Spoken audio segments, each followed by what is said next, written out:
चलिए आज बनाते हैं भारत की बहुत ही टेस्टी मिठाइयों में से एक मिठाई मैसूर पाक, जिसके स्वाद के बारे में आपको बताने की कोई ज़रूरत ही नहीं है। और सच बताऊं तो ये बनाने में भी बहुत ही आसान है। बस बेसन, घी और चीनी से तैयार हो जाने वाली इस मिठाई को अगर आप परफेक्ट मेजरमेंट के साथ एक बार बना लेंगे तो आप खुद के ही फैन हो जाएंगे। तो चलिए बनाते हैं इसे मेम साहब की रसोई में। इसके लिए यहाँ मैं सेम मेजरमेंट वाले 2 बोल ले रही हूँ। इनमें से एक बोल में मैं बेसन डाल दूंगी। बेसन हमें इस तरह से दबाते हुए भरना है जिससे कि इसकी परफेक्ट माप मिले। इसी तरह यहाँ दूसरे बोल में मैं घी डाल लूँगी और इसे भी हम पूरी तरह से भर लेंगे। अगर मैं आपको मेजरिंग कप से बताऊँ तो ये 2 कप बेसन है और 2 कप ही घी है। तो अब हमें क्या करना है ना कि एक बड़ा बोल लेकर हमें इस पर एक स्ट्रेनर रख लेना है और ये जो बेसन हमने अभी मेज़र करके लिया है उसे हम इस पर डाल लेंगे और फिर इसे अच्छी तरह से छान लेना है। बेसन ना हमको वो बारीक वाला लेना है और इसे इसलिए छानना है ताकि अगर इसमें कोई मोटा पार्टिकल हो तो वो छन्नी में ही रह जाए, क्योंकि ये जो मैसूर पाक होता है ना ये बहुत ही सॉफ्ट होता है। ये जब मुंह में जाता है ना तो कोई भी ना मुंह में किसी तरह का डिस्टरबेंस नहीं चाहेगा और इसीलिए इसमें कोई ड्राई फ्रूट्स भी नहीं डाला जाता है। और अब जो घी हमने बोल में लिया था उसमें से एग्जैक्ट आधा घी आपको इस बेसन में डाल लेना है और बाकी आधा घी हम बाद में यूज करेंगे। तो अब हम इसे अच्छी तरह से मिक्स करके एकदम स्मूथ सा घोल बना लेंगे। इसमें बिल्कुल भी गुठलियां नहीं पड़नी चाहिए। तो ये घोल अब बिल्कुल तैयार है और अब चलते हैं इसकी चाशनी तैयार करने के लिए। इसके लिए हम एक कढ़ाई में उसी बोल से जिससे हमने बेसन और घी लिया था ना, एक बोल चीनी कढ़ाई में डाल लेंगे और सेम उसी बोल से आधा बोल पानी हम इसमें डालकर इसकी चाशनी तैयार कर लेंगे। तो बहुत ही सिंपल रेशियो है, 1 बोल बेसन, 1 बोल घी, 1 बोल चीनी और आधा बोल पानी। बस ध्यान रखना है कि सेम बोल से ही हमको सारी चीज़ें लेनी है। तो अब एक बार तेज़ आंच करके हम चीनी को पिघला लेंगे और फिर फ्लेम को लो करके हमें इसे पका लेना है। और इसी बीच हम ना ये एक थाली लेकर इसको घी से ग्रीस कर लेंगे और इस पर एक बेकिंग पेपर सेट कर लेंगे, क्योंकि बेसन कढ़ाई में डालने के बाद हमें टाइम नहीं मिलेगा, तो इसलिए हम इसे पहले ही तैयार कर लेंगे। तो देखिए अब यहाँ चाशनी में एक तार बनने लगा है। अब हम इसमें बेसन और घी का घोल डाल लेंगे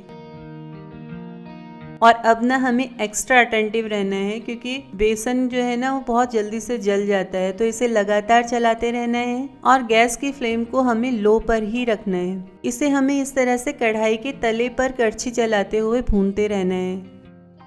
इस काम में थोड़ा समय ज़रूर लगेगा, लेकिन इतनी टेस्टी मिठाई खाने के लिए इतना टाइम देना तो बनता है।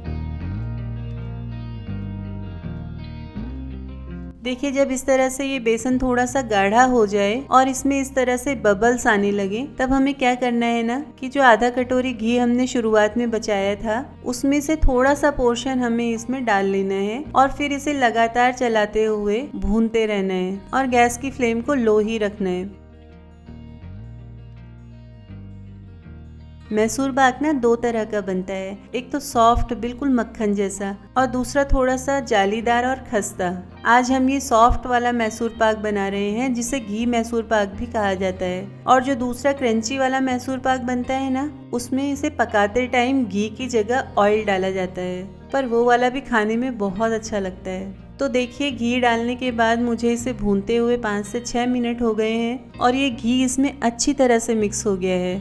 अब हम थोड़ा सा लगभग 2 चम्मच घी इसमें और ऐड कर लेंगे और बिना रुके फिर से इसे चलाते हुए भून लेंगे।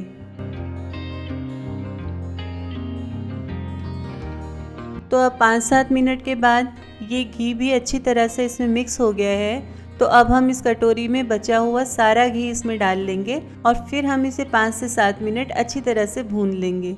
तो देखिए जो शुरुआत में हमने घी बचाया था उसे मैंने धीरे धीरे करके 3 बैचेस में इसमें ऐड किया है। हमें इसी तरह से इसमें घी डालना है, एक साथ पूरा घी हमें इसमें नहीं डालना है, नहीं तो घी जो है ना वो बेसन में अच्छी तरह से मिक्स नहीं हो पाएगा और इसे पकने में और ज़्यादा समय लगेगा। तो देखिए यहाँ बेसन गाढ़ा हो गया है और अच्छी तरह से फूल भी गया है। ये अब बर्फी का शेप लेने के लिए परफेक्ट कंसिस्टेंसी वाला हो गया है। अगर आपको कोई भी कंफ्यूजन है कि ये तैयार हुआ है कि नहीं, तो आप क्या करेंगे ना, 1 चम्मच बेसन ले लीजिए, इसे किसी प्लेट पर रखकर इसे ठंडा करके चेक कर लीजिए कि ये जमने लगा है कि नहीं। तो अब जो हमने थाली ग्रीस करके रखी थी ना, उसमें हम इस मिक्सचर को निकाल लेंगे। हमें ना ये ऊपर से प्लेन नहीं करना है और ना इसको टैप करना है। तो बस अब हमें इसे 7 से 8 मिनट तक ठंडा होने देना है। इससे ज़्यादा ठंडा नहीं होने देना है, नहीं तो क्या होगा ना कि इसके ऊपर एक मोटी सी लेयर आ जाएगी, जैसे यहाँ मेरे इस मैसूर पाक में आ गई है। मैंने ना इसे 10-12 मिनट तक रेस्ट करने के लिए रख दिया था। हालांकि इसके पीसेस अभी भी अच्छी तरह से निकल रहे हैं, लेकिन अगर आप ऊपर से भी परफेक्ट टेक्सचर चाहते हैं तो आप इसमें 7-8 मिनट के बाद ही कट लगा लें और फिर इसे पूरी तरह से रूम टेम्परेचर पर आने दें। तो देखिए तैयार हो गया है ये बहुत ही सॉफ्ट मैसूर पाक। आप इसका टेक्सचर देख सकते हैं, एकदम सॉफ्ट और ग्लॉसी बना है और मुंह में जाते ही तुरंत से मेल्ट हो जा रहा है। आप इसे 20 से 25 दिन तक स्टोर करके भी रख सकते हैं, ये बिल्कुल भी खराब नहीं होता है। तो आप भी इसे एक बार ज़रूर ट्राई कीजिए और अपने एक्सपीरियंस मेरे साथ शेयर कीजिए कमेंट बॉक्स में। मैं आपसे मिलती हूँ एक और नई रेसिपी के साथ अगले वीडियो में। अगर आप इसे YouTube पर देख रहे हैं तो चैनल को सब्सक्राइब करना बिल्कुल ना भूलें, और अगर फेसबुक या इंस्टाग्राम पर देख रहे हैं तो प्लीज़ फॉलो ज़रूर करें। Thanks for watching.